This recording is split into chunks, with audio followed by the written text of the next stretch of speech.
Lots of fun to be had here on the Honest Something podcast. My distinguished guest is Jody Brothers. He is Chief Business and Operations Officer at Epson Tour.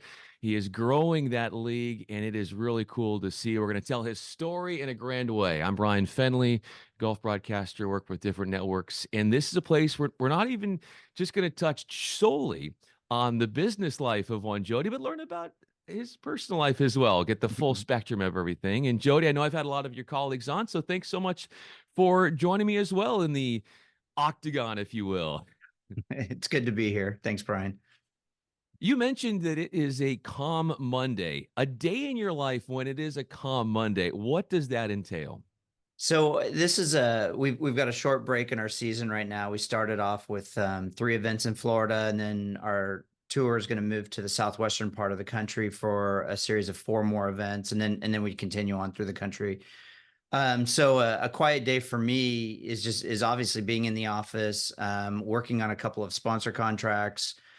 Really thinking a lot about the 2025 schedule and doing sponsor outreach, trying to fill the gap so that next year in April, we're not sitting at home working on our golf games or working on our business, but actually, playing a pretty consistent cadence of events throughout the season. So it's, we're always trying to develop new events, always trying to create new markets for the Epson Tour. And really, I'm using this quote unquote downtime to really think about our business model and what we can do to make the Epson Tour more attractive to middle markets across the country that I think would be great hosts for Epson Tour events. When you talk about thinking, obviously a lot of it is forward thinking, Mhm. but in your line of work, in your role, Jody, if there was a pie chart to say, okay, my thinking is going percentage wise to the future, percentage wise to the present, and then percentage wise to the past, how would Mhm. you divvy that up as to explain your role and where your outlook stands? Yeah, I mean it's probably 60% for the future, 20% present, 20% past. I mean, we always try to do a post-mortem on every one of our events, and then you spend time sort of working with the teams that are responsible for executing those events to make them better. But I really, in my role, I feel like I need to spend the vast majority of my time thinking about the future. And when I say thinking about the future, that's also acting on the future, is sponsor outreach and working with partners, trying to make our events better, more robust, stronger fan presence, bigger purses, bigger media footprint, so that it delivers more value back to not just the sponsors of those events, but also the athletes that play in the events. The better they get exposed as future superstars of the LPGA Tour, that helps them in their quest for more sponsors to sustain the journey until they get there and start playing for the bigger dollars that the LPGA Tour brings. Where do you do your best thinking? Shockingly, on airplanes. I feel Really? I filled journals full of ideas on airplanes. It's the craziest thing. It's like that one moment where you can really shut off the outside noise and you don't have text messages coming in. I try not to log on and do email during plane rides. I really use the time to think, and I always carry a little moleskin journal, and I'm always writing ideas and notes and trying to organize my thoughts around the future. So it seems to be the only time that you get a little bit of downtime and quiet time. So yeah, airplanes. How old were you when you had your first journal? Good question. I wasn't a journaler as a kid, but I think probably right after post college, my first sort of career type of job. I mean, I tried to play professional golf a little bit, but when that didn't work out, I landed in a assistant golf pros job, and I would always take notes. I'm like a to-do list guy, so I'd always like use the journal to do my to-do list, and that probably evolved into taking more notes. But yeah, it's been probably post college, I think, is when I started, and here we are, shockingly 30 something years later, still doing it. What notes were you taking post college when you were trying to make it on the circuit as a player yourself? Probably trying to figure out how much money I had left, sustaining the the nomadic lifestyle of a struggling golf professional. And I I would try to take notes too, to be able to send thoughts to some people who had backed me to go out and take that crazy adventure and try to play golf for a living. But yeah, I mean, I wish I still had those journals. There'd probably be a pretty good book in there somewhere.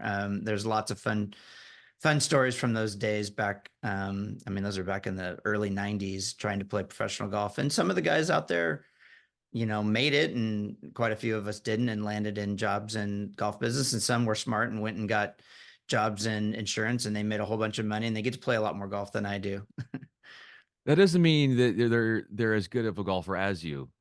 In No. in terms of the highlights of your playing career, and if we were able to uncover one of those journals to explain what that was like, grassroots, you playing a highlight, plus the sacrifices that you had to go through to get to these events to make it happen financially. What was a snapshot of that like?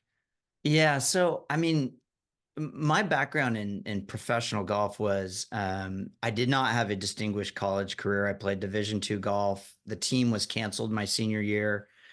So I didn't really get a true, final year. And I landed in this job as an assistant golf pro at a club I'd grown up, playing once in a while.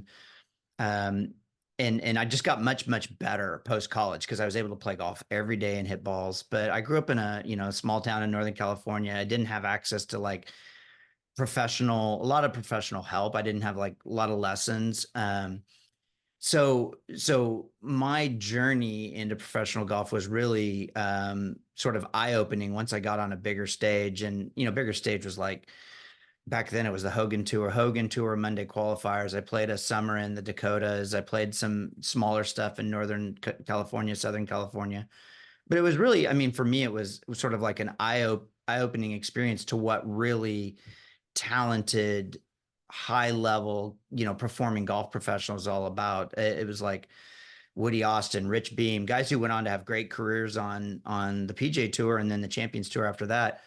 I mean, these guys were shooting 25 under par for a 3 or 4 day golf tournament in the Dakotas. And you're like, I mean, I was a good regional player, but nothing near the level of quality that these guys were, who, played really solid college careers. And it was for me, it was helpful in my career today because I got to really see firsthand the journey of the athlete. But from me, like at a personal level, it was like, you better go back and get a job, son, because you are a long ways away. And maybe I could have gotten there if I would have had 5 or 6 years of support and funding to be able to improve and get better. And I was kind of a late bloomer to begin with, but like it just wasn't in the cards. I financially didn't have that kind of resources. I had a little bit of backing from some local club members who saw some promise in me, but at the end of the day too, I also realized I didn't enjoy the travel all that much. It's lonely. You're out there on your own. I had a little like RV was that I slept in most of the time. I didn't really stay in host housing or hotel rooms. I stayed in this little RV that I drove from tournament to tournament. And I wouldn't change that experience for the world because I'm glad I did it. But the good Lord had a different path for me. It was still in golf, but it was not playing professionally. Now I just enjoy playing club events and trying to compete a little bit as a soon to be senior amateur golfer. When you consider that story and what you went through and the trials and tribulations as being a pro golfer and trying to take it to the next step, and then you consider what you're doing right now, and so many of your players are going on to the next level. For you, what does that satisfy within you internally that you weren't able to get as a player yourself, but now it's living out in another way in your life? Yeah, I mean, look, I've worked at golf courses since I was 14 years old. I'm 54 now, so 40 years of working in and around golf.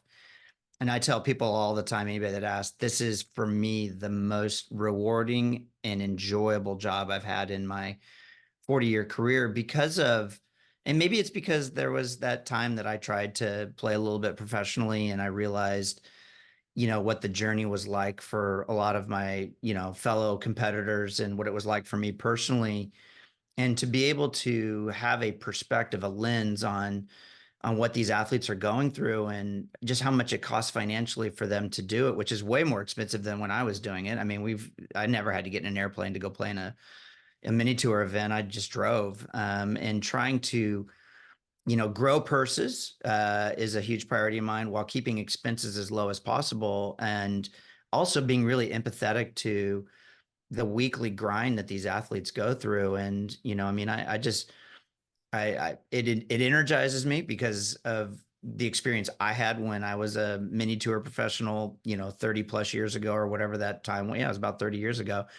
But it's also very rewarding when I see the athletes succeed and I know what they've been through to get to that next level. And I have tremendous amount of pride in seeing the Epson Tour athletes compete at a really high level on the Epson Tour, or on the LPGA once they get there. So in essence, in a way, Jody, I would think that if I were in your shoes, that I would be living a little bit vicariously, just seeing what these players are doing and these athletes and what they're going on to do after Epson and using that as such a springboard and the amazing work that you're doing there. What's the best compliment that an athlete could give you? Mm. Say that they've graduated on to the next level to where you're like, this is why I do what I do here.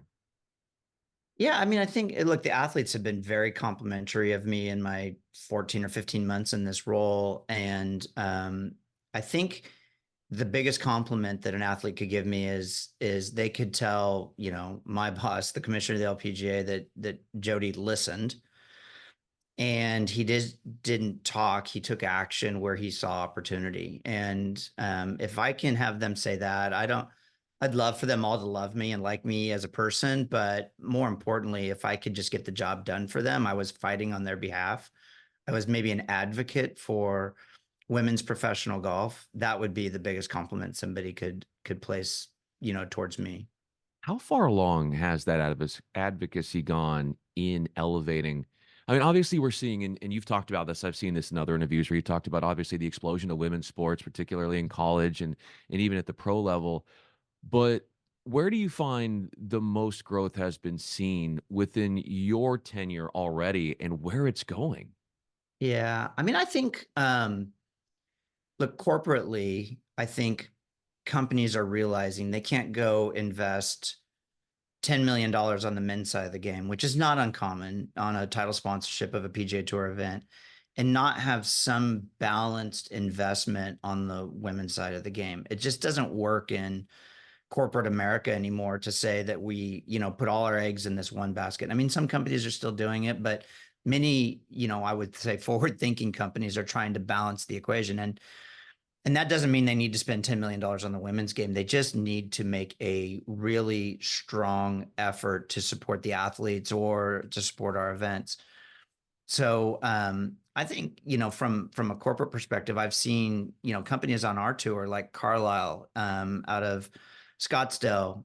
They do a lot in motorsports, but in golf, they invest in the Epson Tour, and it's an event that purse has gone up 65,000 this year over last year. It's 400,000 total. It's the biggest purse on the Epson Tour. And their CEO does it without even blinking an eye because he knows it's the right thing to do for not only the Epson Tour, but for his company as they invest in sports equally across the board. So I think you're seeing more and more companies sort of open their eyes to the women's side of the game, and I think it's just good business. I mean, our athletes in a pro-am experience are top notch. I mean, they're going to provide a great experience for that CEO and his best clients that he invites to this pro-am experience. And they put on a good show because I think our athletes are scrappy and they want to earn their fair share. And they put their best foot forward every opportunity they get to be around sponsors. And so I hope that answered your question, but You it was did. just trying to really give you a sense of just how well our athletes engage in the experience because they want to make sure those sponsors get their money's worth, the And ROI. and hearing your response, it really shows me just how emotionally attached you are to their well-being, the athlete's well-being, your circuit, and everything that goes into it in launching it into its next realm and capitalizing on where we are with women's sports. If we were to backtrack a little bit, What was it like and where were you? Set the scene for me the first time you had a golf club in your hand. Wow, that's a good question. So I was probably 12 or 13 years old, somewhere in that age. I was super small. I was undersized, late bloomer in high school, did not grow until probably my senior year. And I desperately wanted a sport that I could get my letterman's jacket for. I wanted a letter. So I wrestled my freshman year, and that was not a great, I mean, it was fun, but I was like 85 pounds competing against 105-pound kids and just getting my tail kicked every week. And so I thought there's got to be a better sport for me out there. And I was a very, very high level racquetball player of all crazy sports that's not even in existence now. So I had pretty good hand eye coordination, but I knew I wasn't going to get my high school ladder playing racquetball. So because there's no team. So I thought, what about golf? It looked interesting. It was about the time that, Jack Nicklaus was still kind of at the tail end of his career. Tiger wasn't around yet, but I just was intrigued by it, watching it on television. So my brother and I rode to a local pitch and putt golf course, 9-hole little par 3 course. And I remember renting clubs, going out on the course and whiffing it 3 times. All three. My brother, who's almost 4 years younger than me, in hysterics. So if I'm like 12, he's like 8 or 9. I mean, we're total latchkey kids. Parents are off working, so we're just out on our own adventures in the summertime.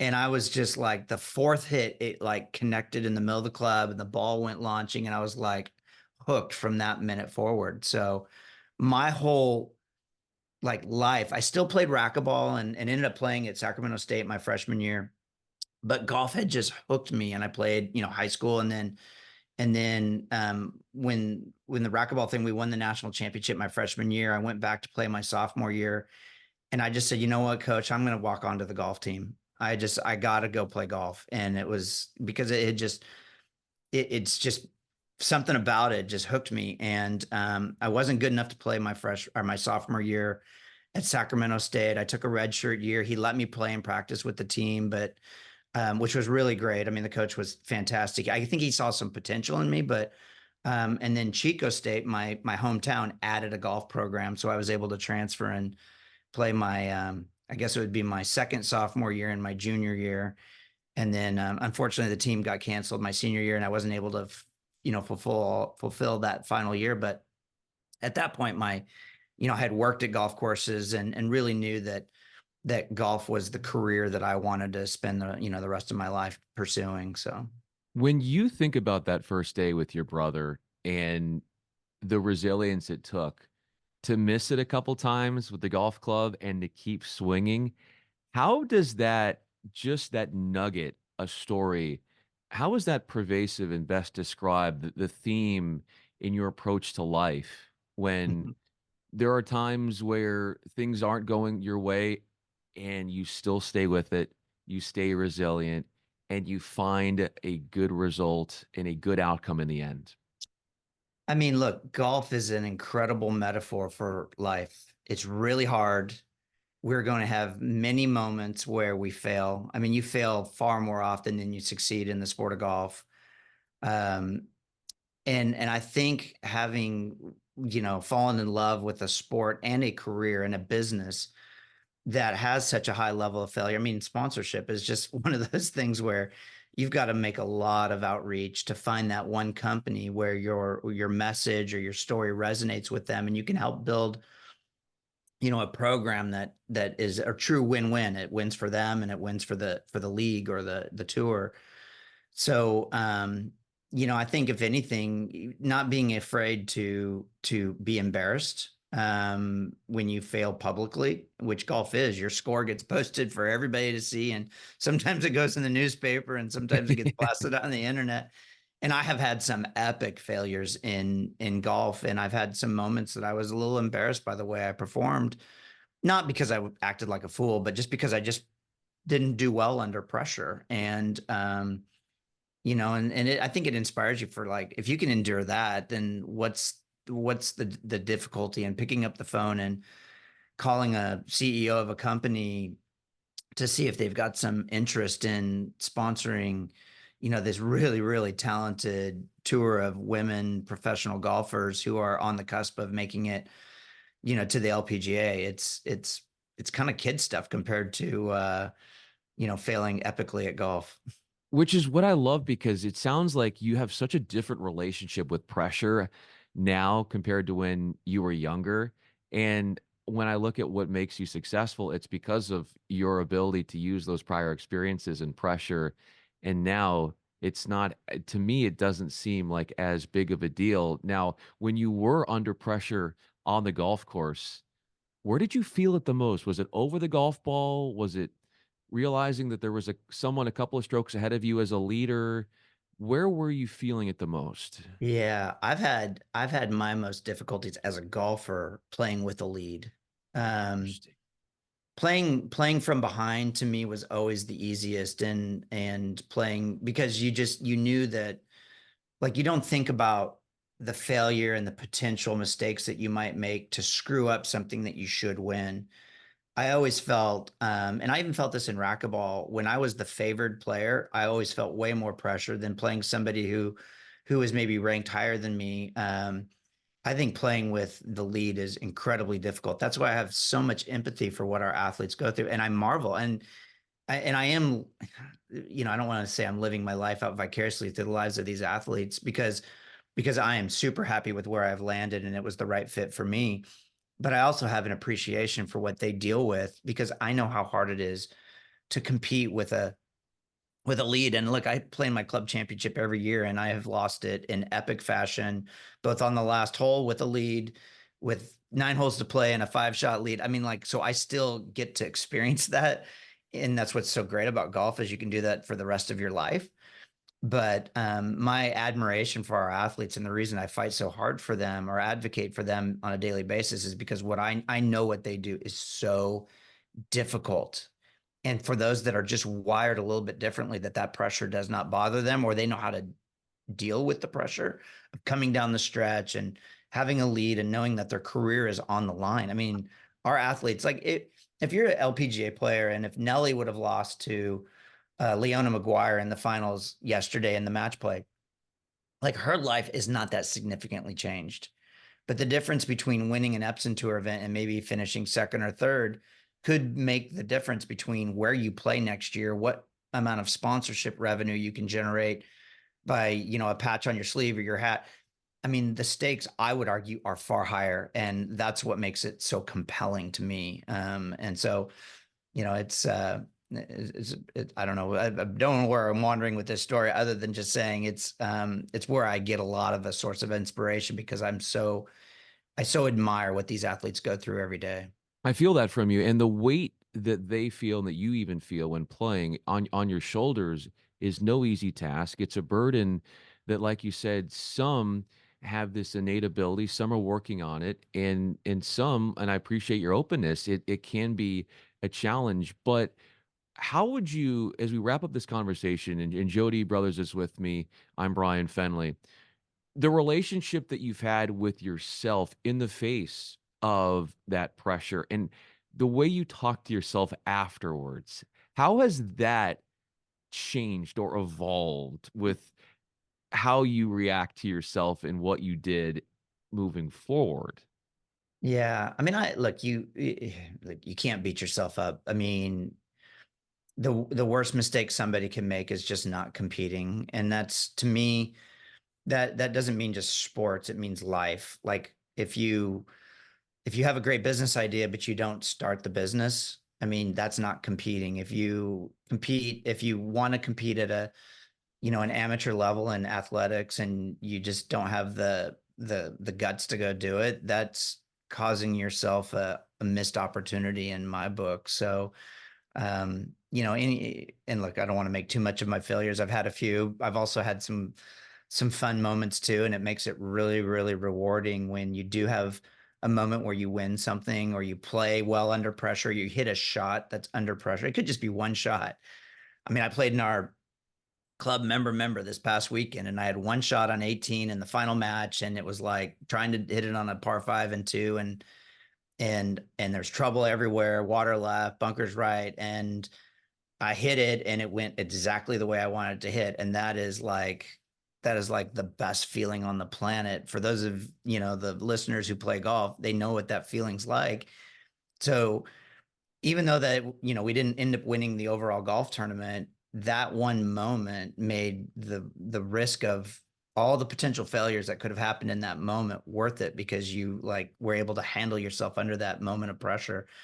So, I think, like, people just got to try. You got to get out there and just go for it. And that's the same in business. It's the same in calling on sponsors or talking to the commissioner about trying to get more funding for our tour, whatever the moment may be. You just gotta go do it, because I would feel horrible if you just never tried. Well, isn't that the common denominator of your story? It's the value seen in trying.